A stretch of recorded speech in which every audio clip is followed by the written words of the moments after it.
Graças a Deus, meus queridos irmãos, você está no nosso programa Vivendo da Palavra. Eu sou o seminarista Daniel e ao meu lado está... Eu, Samuel, presbítero da Igreja Presbiteriana de Carvalho. Amém. E hoje nós falaremos sobre um tema muito importante. Será que Deus controla todas as coisas? Na verdade, a gente tinha falado outro, né? Você lembra qual que é? Deus governa tudo? Não, era...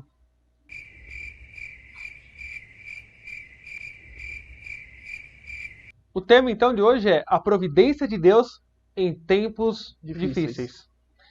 É muito importante nós pensarmos o que a Bíblia tem a nos dizer quando a igreja, o povo de Deus, a humanidade passa por calamidades, guerras, fome e dificuldades em diversas áreas. Não é novidade para você que me assiste que o Brasil tem enfrentado problemas. Nós estamos num ano de eleição, não é, presbítero? E normalmente eleições no Brasil deixam as pessoas à flor da pele. Sim.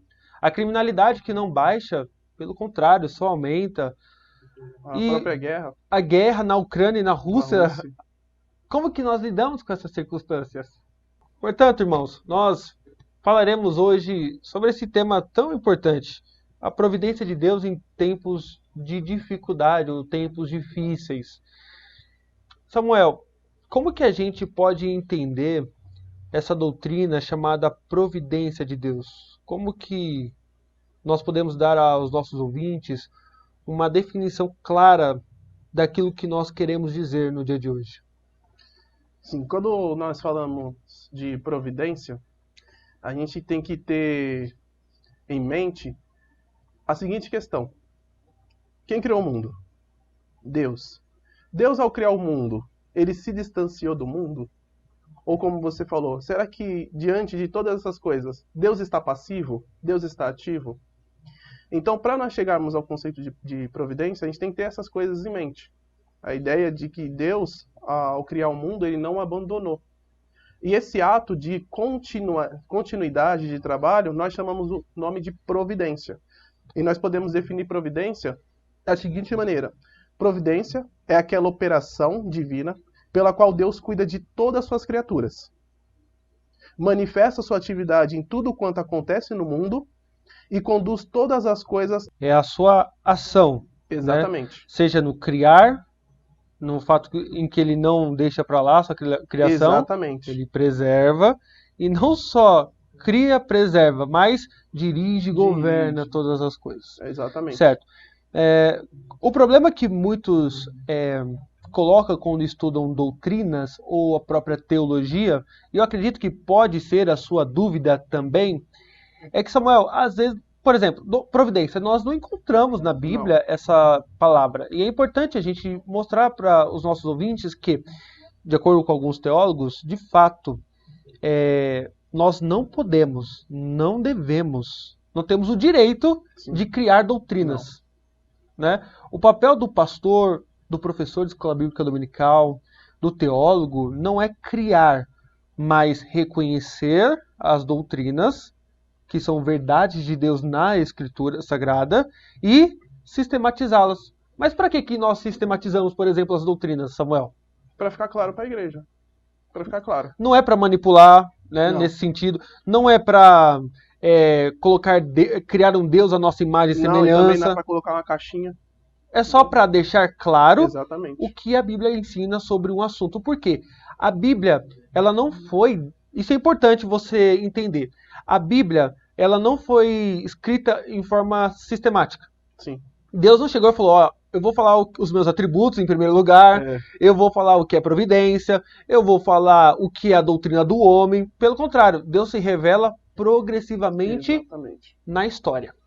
Então, está acontecendo a história e Deus vai soltando fagulhas, né, das suas verdades para que os homens entendam de forma progressiva. Exatamente. Haja vista que, se nós, tendo a Bíblia, que é inspirada, inerrante, infalível, nós temos dificuldade de entender algumas doutrinas, imagine se Deus falasse, Adão, senta aí que eu vou te revelar de uma vez por todas tudo acerca do meu ser. Não.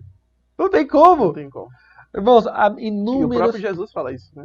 Exato. Eu não falei porque agora vocês não podem nem Não podem entender, compreender. não podem compreender Compreenderão depois. depois. Então, o que eu vejo, né? A Bíblia, primeiro, então, ela tem muitas verdades, mas ela está, não digo diluída, mas em todas as páginas das Escrituras. O conceito de providência, por exemplo, nós veremos que percorre todos os livros da Bíblia. Mas, se nós fôssemos... Aqui a ideia é a seguinte. A Bíblia tem 66 livros. Em Gênesis fala de Deus.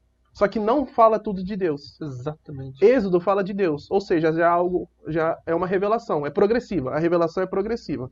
À medida que vai dando os acontecimentos, Deus vai se revelando, ele vai revelando alguns aspectos seus. Uhum. Por exemplo, graça. Você não vê graça no capítulo 1 de Gênesis. Não vê no capítulo 2, mas no capítulo 3 você vê graça. A ideia é que Deus poderia ter graça em contraste do pecado, né? Exatamente. Já é um outro conceito, o pecado, exatamente. Né? E ali você começa a ver alguns atributos de Deus como onisciência. Porque Deus sabia que Adão tinha pecado. Então a ideia é essa. A ideia é que de Gênesis a Apocalipse, a revelação ela é progressiva. Exatamente. Ela é progressiva. Então, o que nós fazemos? Nós pegamos toda essa revelação de Gênesis a Apocalipse, sentamos, o que a Bíblia fala sobre Deus?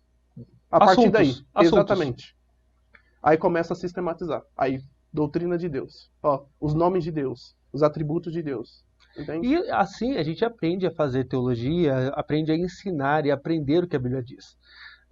Porque às vezes a pessoa chega e fala, tá, me prova com um versículo. Tá falando isso? Me prova com um versículo. Não se faz teologia assim, né, com base em versículos isolados. Exatamente. Tem que tomar cuidado com isso, porque com essa atitude, você pode estar sendo sujeito à manipulação. Né? Então, a gente tem que pegar um conceito e ver como esse conceito é trabalhado nas escrituras de forma progressiva. Exatamente. Né? E tem que sempre lembrar essa ideia de progressividade. Né? Importante. Porque se você pega, não entende esse conceito, aí você começa, igual você falou, você começa a forçar uma interpretação que não é correta. Agora, se nós fôssemos pegar um texto, mas aí vem a questão, de onde que surge o nome providência? Por que essa doutrina se chama providência, não se chama cuidado, não se chama outra coisa mais? Por que tem que ser providência? O conceito, essa palavra, ela é retirada de Gênesis 22. Gênesis 22.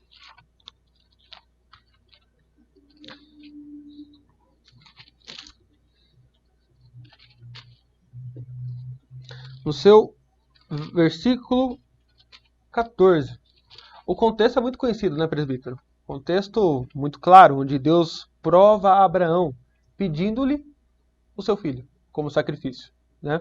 Sabemos que pela história, nós que conhecemos o final da história, é muito... nós que já conhecemos a revelação do todo. É muito claro. Não, Deus não quis a morte de Isaac. Mas imagina o coração de Abraão. Exatamente. Mas mesmo assim ele sabia que Deus providenciaria o cordeiro. Né? E ele diz no versículo 14, e pôs Abraão por nome daquele lugar, o Senhor proverá. Daí dizer-se até o dia de hoje, no monte do Senhor se proverá. Então a ideia de providência começa a vir daqui. Não está só aqui, nós vamos ler outros textos nas Escrituras que contêm essa ideia, entretanto não tem esse nome. Exatamente. A ideia de prover, a ideia é que Abraão sabia que ele estava levando o seu filho, embora Deus tinha ordenado que ele deveria ser morto, imolado, ele sabia que Deus estava no controle de todas as coisas. E que ele providenciaria o cordeiro para o sacrifício. Abraão confiava em Deus, porque ele sabia que Deus era o Senhor da história e que dirigia as circunstâncias. E é daí então que nós tiramos, nós não, né? Os grandes homens de Deus da história tiram o conceito de providência. Agora, entendendo que a providência é o ato de Deus criar, preservar e dirigir, vamos entender essas partes, esses aspectos dessa doutrina. Criação, preservação e governo. No primeiro momento, então, quando nós falamos de criação, eu gostaria que o presbítero discorresse sobre isso, aqueles, você já tocou no assunto, que dizem, ó, Deus existe, mas ele não está nem aí conosco. Não está nem aí. Está longe. Porque se ele estivesse perto, as coisas que acontecem aqui não deveriam existir, ao menos, né? Nós deveríamos viver mundo de amor, de altruísmo e assim por diante. Outros dizem, aí a gente vai para uma linha não cristã, que o mundo ele não pode ter sido criado, mas foi um acidente. Um acidente que deu certo e que evoluiu. Né? As espécies evoluíram, o solo evoluiu e assim por diante. E se tudo foi criado por um mero acidente, logo não existe destino, não existe propósito, não existe providência, não existe um Deus, não existe sentido. Tudo sorte. Tudo sorte. É igual aquela música, né? O acaso vai me proteger, né? Sim. Então vamos lá. Como que a gente lida com essa questão da criação? Primeira parte. É importante que os irmãos, vocês têm que entender que quando a igreja que faz a teologia, que sistematiza, como o próprio Daniel falou, ela não cria doutrinas, mas ela reconhece. Tudo que nós estamos falando aqui é uma resposta a alguns problemas que foram levantados. Por exemplo, Daniel acabou de falar da conservação. Deus criou o mundo. Deus criou o mundo. Algumas pessoas dizem que Deus o criou e depois ele se distanciou, porque um Deus tão absoluto não poderia estar com seres finitos. O nome técnico para isso é deísmo, é uma filosofia que diz que Deus criou o mundo. Eles não são ateus, eles acreditam em Deus, porém ele se distanciou. O que os teólogos, como a igreja respondeu? Falou, não. Deus não só criou o mundo, porque os seres não são independentes. Isso é uma lição importante. Eu não sou independente de Deus. Em Atos 17, a Bíblia fala que nós nos movemos em Deus. Entende? Nós somos descendências de Deus. Então, como primeiro aspecto, como o Daniel acabou de falar, a igreja respondeu com o aspecto da conservação. Ou seja, o Deus que criou é o Deus que conserva. Ele não se distanciou. Pelo contrário, ele ainda está aqui trabalhando. E o próprio Jesus fala isso em João 5. Meu Pai trabalha até agora. E esse trabalho é esse. É interessante que quando Deus termina a sua criação, no 7º dia, ele descansa. Só que a ideia ali não é que Deus descansou, parou. Não. A ideia ali é que ele cessou o seu trabalho exclusivo da criação. Deus não continuou criando coisas a partir do nada. A partir de agora ele falou assim, agora eu vou começar a trabalhar de outra forma, preservando. Entende? Então, a criação. Por que é importante saber isso? Porque o Deus a quem nós servimos, isso aqui já é algo prático para nós, o Deus a quem nós servimos é um Deus pessoal. Tá? E em contraste com o que você falou também, a ideia do evolucionismo, que se precisa de muita fé para acreditar nisso, né? Porque a ciência em si, tá? Quando nós falamos de ciência aqui, tem que tomar muito cuidado, porque nem sempre é a mesma coisa para todo mundo. A palavra ciência. Tem gente que acha ciência como se fosse um dogma. A ciência falou ponto final. E nós vimos isso na pandemia, né? Ciência falou ponto final. A ideia não é ser ciência, é uma teoria. E teoria continua sendo teoria porque não tem como ser provado. Tá? É engraçado, a academia, ela, no ensino fundamental, médio, Exato. até na faculdade, é um lugar onde é mais trabalhado, onde eu vejo trabalhado de forma, eu posso dizer, desonesta, teorias como se fossem fato e verdade. Então exatamente. Eu acho isso perigoso. O professor, só abrindo uma aspas aqui, mas continuando no assunto, o professor, quando passa essas matérias, ele não dá como teoria, ele já dá como ciência. E o aluno que não tem aquele senso crítico para poder questionar, tá bom, mas qual foi o método usado? Tá? Quais são os escritos? Porque a gente tem que fazer isso. Então, eles não falam, então pega como ciência. E o aluno já pega aquilo. E normalmente o nosso cristão, os nossos jovens, já tem dificuldade. Peraí, eu nunca ouvi falar sobre isso. Não, mas, fechando aspas, teoria, esse é o problema. Ela é uma subcategoria da ciência, né? Exatamente. Uma subcategoria da lei, né? Exatamente. Então, é teoria. Exatamente. Precisa de ser provada. O que é ciência? Eu pego um copo d'água, coloco na geladeira e em 5 minutos vira gelo. Eu consigo provar para você isso. Exemplo, é só um exemplo, tá? Não são 5 minutos. Provavelmente são mais, dependendo também do quanto tempo fica na geladeira, tudo. Mas potência, né? A teoria da evolução, não. Então nós somos criacionistas com a ideia. Deus criou o mundo. E ele não só criou, ele preserva o mundo. Esse é o ponto. Então, exatamente. Primeiro ponto para você que gosta de anotar aí é: Deus criou e preservou a sua criação. Exatamente. Vamos ler um texto bíblico para nós nos pautarmos? Exatamente. Salmo 104, verso 28 a 30. Você lê para nós, presbítero? Claro. Salmo 104, verso 28 a 30.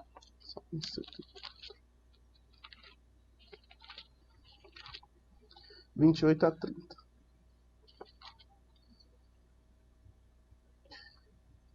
Se lhes dás, eles o recolhem. Se abres a mão, eles se fartam de bens. Se ocultas o rosto, eles se perturbam. Se lhe cortas a respiração, morrem e voltam ao seu pó.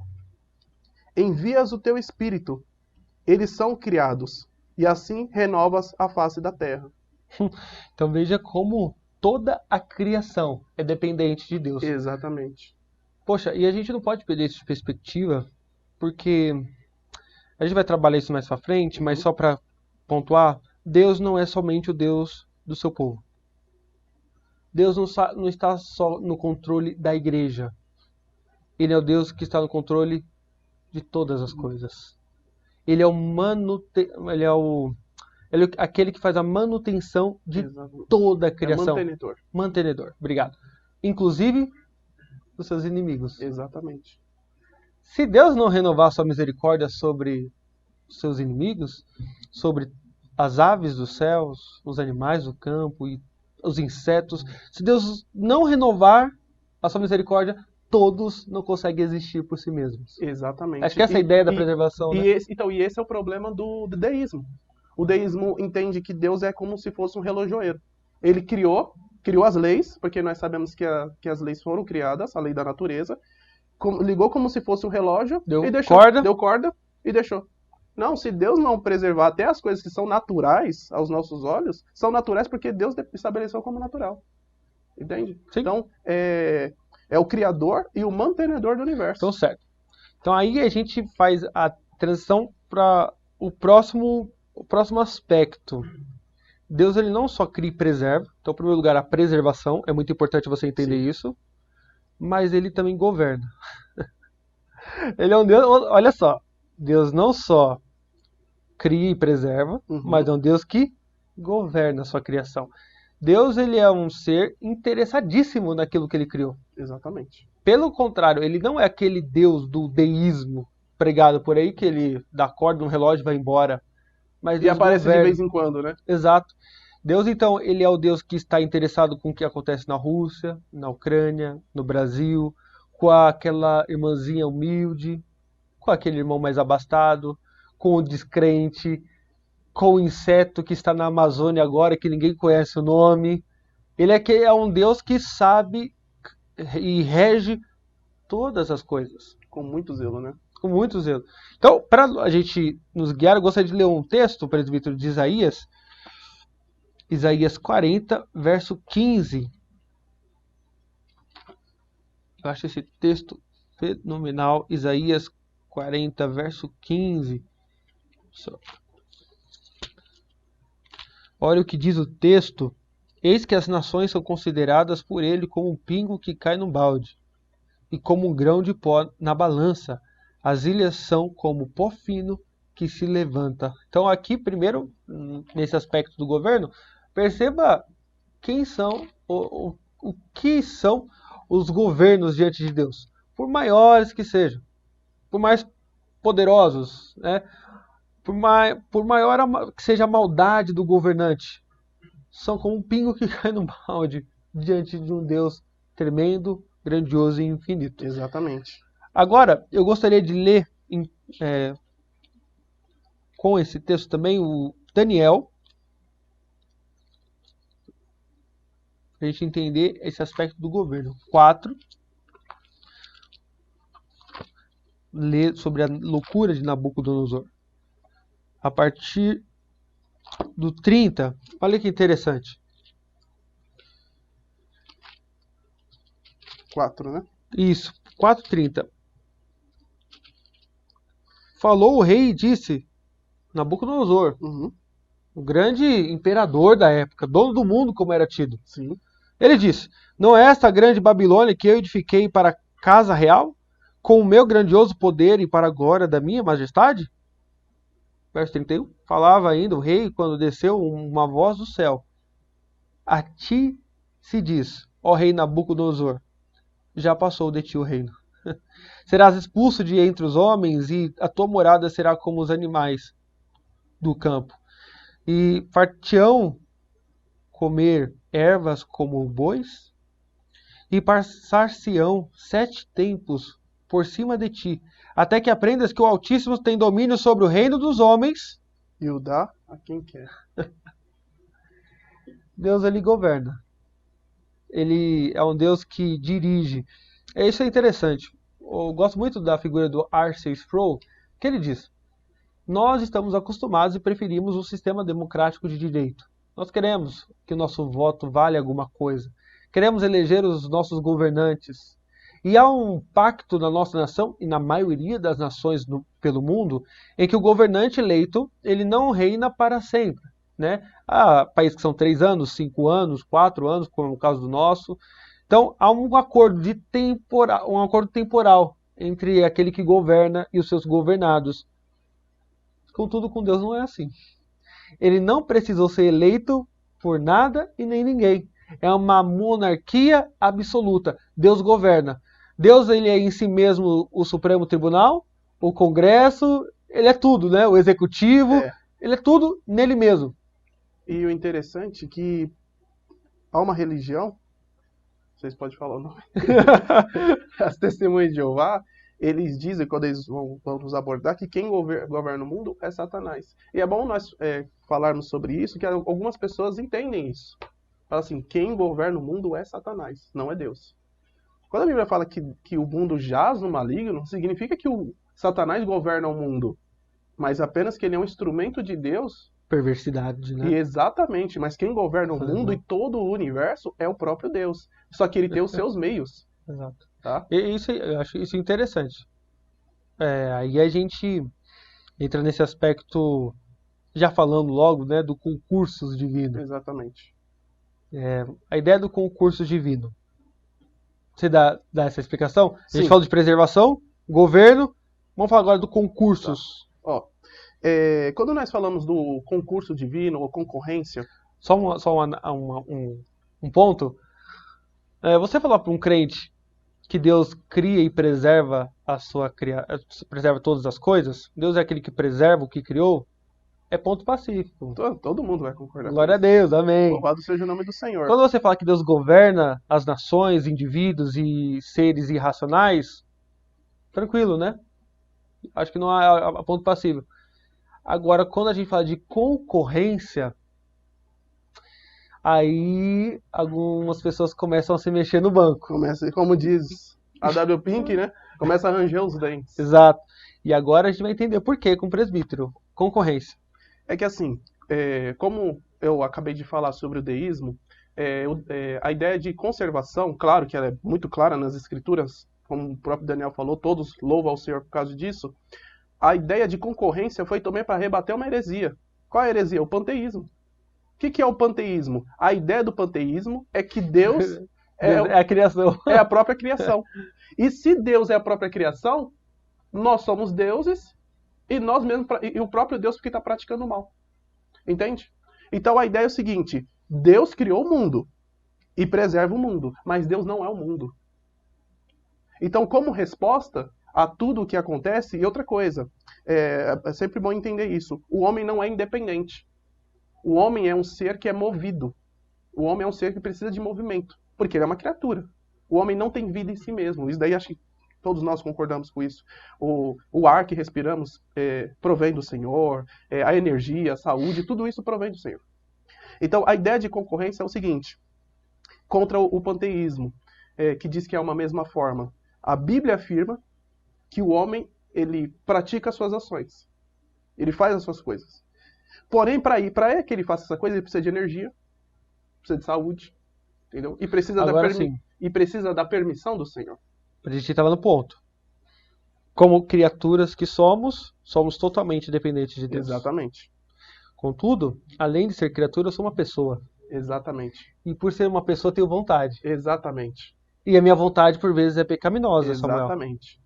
e como a de Satanás, que ele é um ser com volição também, ou seja, Satanás tem vontade, Exatamente. e a vontade de Satanás é toda pecaminosa, como que eu posso dizer para os crentes da minha igreja que, olha, Deus governa sobre todas as coisas, Deus ele preserva todas as coisas, ele é soberano, está sobre o seu trono, e eu vejo as vontades pecaminosas sendo feitas no mundo. Como que eu concilio isso? Maldade na terra acontecendo e Deus no seu trono. Como que a gente entende? Aí volta pro governo. Porque, por exemplo, vou pegar o exemplo de José. Acho que é o mais famoso, né, em relação à concorrência. Quando nós falamos que Deus concorre com o homem... Gênesis 50? Acho que é 50, 20? 20? É que essa Bíblia é nova. Aquela Bíblia tem tudo. Tá colado na Bíblia, varão? Não, essa acho que tá. A outra não. A outra não. 50, 20? 20? Aqui, ó. Gênesis 50, 20. Ó, só pra gente entender essa questão. Como que pode existir duas vontades no mundo governado por um Deus? Sim. Vontade pecaminosa e a vontade perfeita de Deus. Como que isso acontece no mundo? Pode ler, presbítero. Vamos lá, ó. Qual o contexto aqui? Precisa do contexto, senão não faz boa, sentido. Boa. Em Gênesis 37, a Bíblia vai começar a contar a história de Jacó. O pessoal fala que é de José, mas começa a contar a história de José.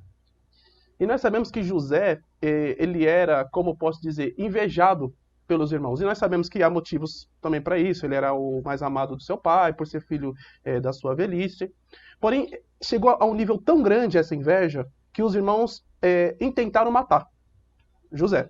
Porém, com uma conversa, eles preferiram levá-lo como escravo ao Egito. Judá. Tá? Judá teve Exatamente. Né? E Rubem também. Rubem saiu. Né? Interessante isso, né? Exatamente. O mais velho, Rubem e Judá. Mas isso aí é para uma outra teologia bíblica, né? A ideia de progresso.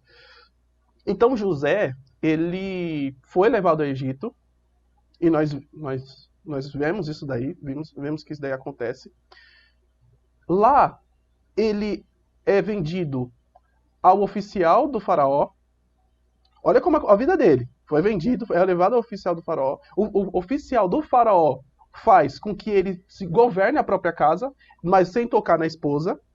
E vocês sabem que a esposa do oficial de faraó, ela queria mexer com José. Qual que era o nome dela mesmo? Não tem na Bíblia. Você que era de Isabel? Não. Poderia, né? Na Record, eu acho que é Sati. Na Record é Sati. Ideia é revelação, irmão. Ideia é revelação. Tá ligeiro, né? Ideia é Sati. Só parece que tava assistindo novela. Olha. Que isso. Então, ele nega, ele não quer ter relação com ela. E é muito bonito isso, que ele fala, eu não posso pecar contra o meu Senhor e contra Deus. Ou seja, a ideia de Deus estar. Porque o que não faz pecar, irmãos, é essa ideia de ter Deus na cabeça. Se depender do homem, esquece. Né? Então, e por isso, ele é preso. Ele é preso. E lá a Bíblia fala de novo que Deus estava com ele e ele começou a governar e a controlar também a prisão. Não que ele era chefe, ele continuava prisioneiro, mas ele administrava. Você vê como... Era uma prisão diferente também. Diferente. Era uma prisão na casa de Potifar, né? Sim. Mas... Não, mas a ideia é essa. Que eu já vi pregadores dizendo... José participava do PCC da época. Nossa, que isso. Gente, não tem nada a ver, gente. Ali era... Aí é anacronismo, né? Veja, não tem como. Veja, lembra de quem José interpretou os sonhos?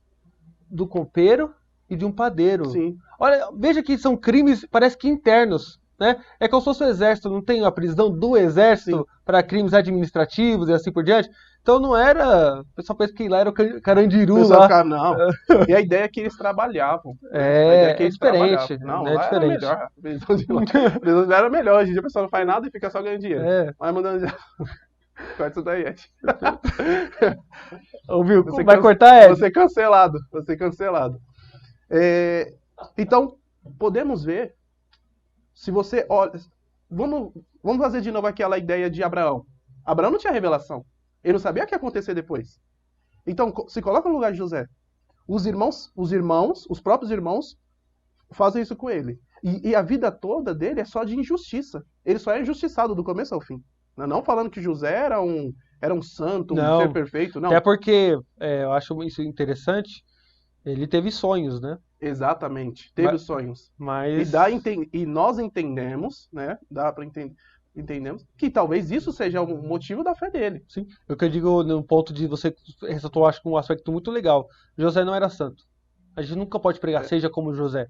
José teve sonhos. De fato, que a sua família se prostraria diante dele. Exatamente. Mas em nenhum momento a Bíblia diz que José deveria contar para os seus pais, Exatamente. para os seus irmãos, ainda mais no jantar ou no almoço ali, falar, irmão, você quer saber? Deus me deu uns sonhos e para que pro bom entendedor um pigue a letra, e todos vocês vão se prostrar diante de mim. Pronto, falei. Sou crente. Não, Deus não falou em nenhum momento Deus falou, José, fale isso para os seus pais e para os seus irmãos. Não, só deu sonho, mas não falou o que era para contar. Então, José, ele mostra, e a Bíblia diz que ele fazia a fofoca dos irmãos, né? Então, José não era santo. Não Só era. isso, fechando A parênteses. história de José é a seguinte: Deus usa até pecadores para qualquer coisa. Exatamente, exatamente. Entendeu? Deus usa um fofoqueiro, Deus usa uma pessoa que leva intriga, fofoca para os pais. Exatamente. Foi um grande homem, não tem o que falar. Foi um homem piedoso. Homem de Deus. Homem de Deus. Imperfeito, como eu, Imperfeito, você, como entendeu? todo mundo. Mas como não- aqueles ali que estão atrás das câmeras, são pecadores também, mas não aparecem. Né? Então, esse é o contexto de José. Porém, o sonho que ele teve, onde toda a família se prostraria a ele, né, acontece. Os irmãos se prostram a José. Porque a ideia é o seguinte: o que acontece durante esse processo que eu já pulei para o sonho? Boa, boa. José, o padeiro e o copeiro, eles são levados ao mesmo cárcere, à mesma prisão onde José se encontra, e eles têm um sonho. E Deus capacita José para interpretar esse sonho, onde um voltaria a trabalhar e o outro morreria, né? Falando brevemente. Depois disso, ele fala: quando você estiver lá, lembre-se de mim. E não foi um dia. Se eu não me engano, foram 2 anos. Demorou. Então, se eu não me engano, foram 2 anos. Então pensa o processo. Porém, acontece. E Deus dá um sonho para Faraó. Dá um sonho. Gente, presta atenção no que a gente está no início da nossa conversa. Concorrência e governo. Olha o que Deus Como que isso tudo vai culminar em Gênesis 50, 20? Exatamente. Para chegar na frase que nós lemos, tá? Então, ele é colocado no... acho que é o padeiro que lembra, né? Padeiro. Não, Não. é o copeiro. O copeiro. Copeiro, porque o padeiro ele tem o sonho difícil. dos corvos comendo pão na sua cabeça, Entendeu? né? E era mais difícil a da moça, né? A interpretação. Então, ele concede esse sonho a Faraó, e Faraó chama os seus sábios, os seus mestres, os seus sacerdotes para interpretar. Porém, como nós sabemos, claro que hoje, né, com a revelação completa, que Deus concedeu esse sonho a ele, o próprio Deus faz com que aquele moço, o copeiro, lembre-se de José e o chame. E o chamando, ele interpreta o sonho, e ele, além de ele interpretar, ele fala o que deve acontecer, e Faraó reconhece que aquele homem é um homem diferente. Tendo ele agora sido ordenado como o segundo homem mais poderoso de todo o Egito, exatamente, e feito um belíssimo trabalho de estocagem de alimentos, e 7 anos depois, uma grande fome atinge não só o Egito, mas como a Palestina como um todo, seus irmãos vêm buscando alimento no Egito. Exatamente. Acontece muita coisa, leia que vocês entenderão. A história é bonita. Mas eles entendem, José se revela àqueles irmãos. Sim. Chama o pai para morar com ele. Exatamente. O pai passa uma temporada com José e morre. É sepultado na terra de Abraão, onde Abraão comprou. Mas os irmãos começam a pensar. E agora?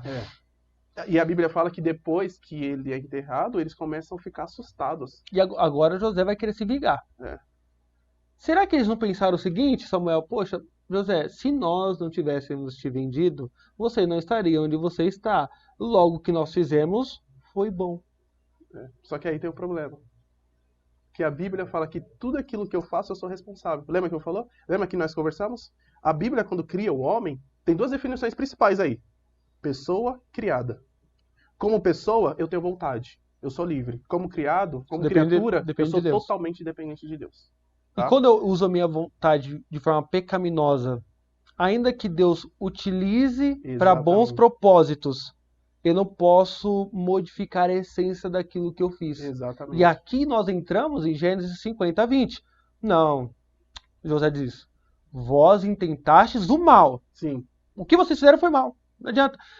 O fim pode ter sido glorioso, mas não deixa de ser verdade que vocês fizeram mal contra mim. exatamente. Mas Deus o tornou Em em bem. Isso significa concursos. Por que esse nome? Porque a ideia é que na história humana, a pecaminosidade dos homens e de Satanás, os seus demônios, elas caminham de forma paralela à vontade soberana de Deus. E Deus faz com que essa pecaminosidade redunde em glória ao seu nome e benefício para o seu povo. Que é o governo. Ah, então Deus capacita as pessoas e permite ao acaso? Não, tem um governo, tem um propósito maior. Se você lê a história de José, você pode ver que se não acontecesse isso do jeito que aconteceu, a família da promessa, a família de Abraão, de onde viria o Messias, teria falecido. E aí a gente entra em vários exemplos. Vários. Cristo Jesus. Houve pecado na morte de Jesus Cristo? Sim. Foi morto inocente? Como que foi o tribunal de Cristo? Será que foi um tribunal justo? Não. Na calada da noite, você já viu o TJ abrindo à noite, meia-noite, para julgar alguém? Na casa do sumo sacerdote, testemunhas forjadas, compradas.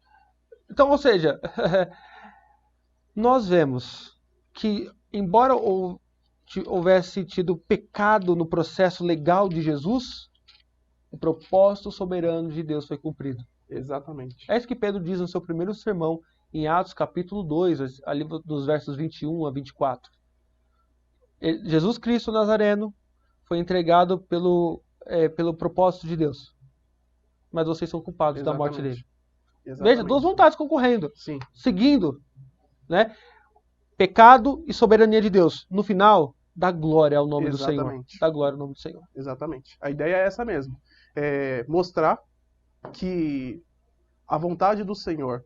Porque eu sei que muitos questionam a ideia de falar assim, se Deus é todo poderoso, né? Vem toda aquela coisa. Uhum. Se Deus é todo poderoso e pode fazer com que não fosse dessa forma, se ele estivesse aqui presente, por que é dessa forma? E a Bíblia, ela não vai ser clara, totalmente clara, acontece isso por causa disso, disso, disso, disso. Mas nós sabemos de uma coisa, que é tudo para a glória dele. A história de José, ninguém questiona no final. Porque ele fala assim, Deus foi glorificado, preservou a família. E ali em José, na história de José, você vê três coisas. Você vê a preservação, que era o objetivo.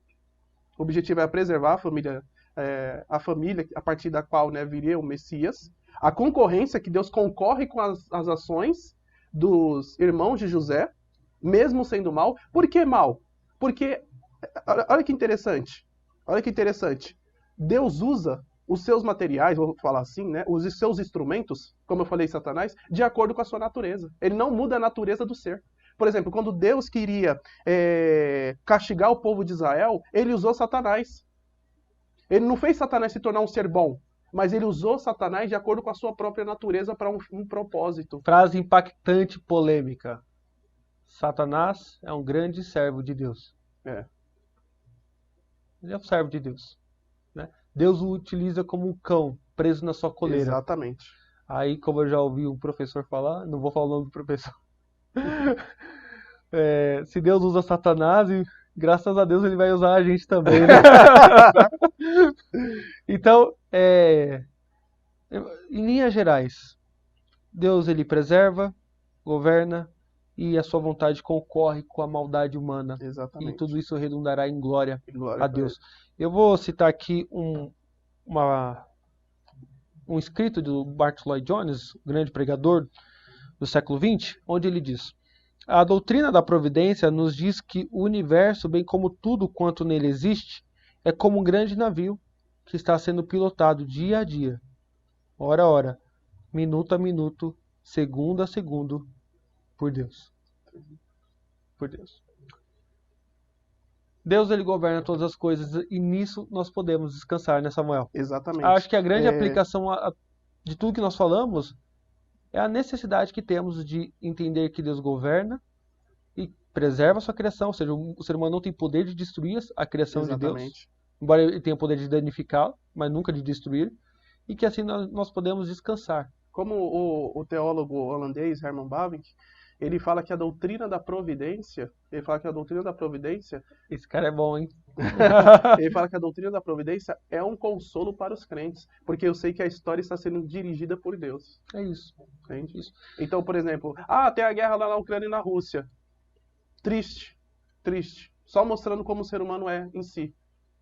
Mas eu sei de uma coisa. Daí não vai vir a destruição total do mundo, porque Deus preserva. Amém. Deus governa. E no final, de uma forma que nós não entendemos agora, redundará em glória ao nome do Senhor Jesus Cristo. Exatamente. E benefício para o povo de Deus. Sim. Vamos orar? Oremos. Senhor, gostaria de pedir uma oração para que todos aqueles que ainda têm dúvida e sofrem com diversos males, aprendam que na providência de Deus há um regozijo, há um lugar de conforto. E só antes da minha oração, a maior providência que Deus fez em nossa vida foi providenciar o Salvador para nós. Louvado seja Deus. Porque se Deus não providencia, nós estaríamos perdidos. Verdade, então a maior Samuel. providência de todas. Verdade, Samuel. Bem lembrado. A maior Bem providência lembrado. de todas é em Cristo Jesus.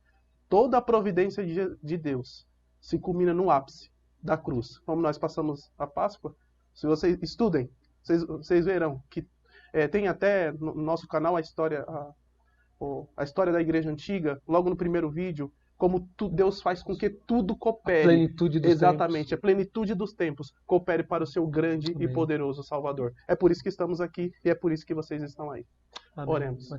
Deus Todo-Poderoso, estamos aqui, ó Pai querido, segundo a Tua providência. Se não fosse a Tua providência, nós não estaríamos. Eu te agradeço, primeiramente, Senhor, pela providência em Cristo Jesus. Porque se não fosse o Senhor Jesus e não fosse também o Teu Espírito Santo nos dando vida, não estaríamos aqui, Pai. E não estaríamos falando sobre o Senhor.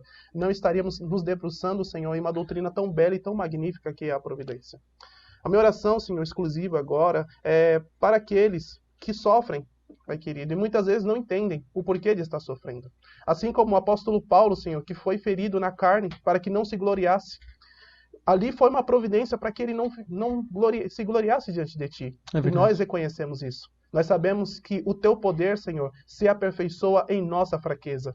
É quando nós, Senhor, nos sentimos, Senhor, como totalmente dependentes de Ti. É quando o Senhor vem e nos mostra todo o Seu poder e a Sua beleza.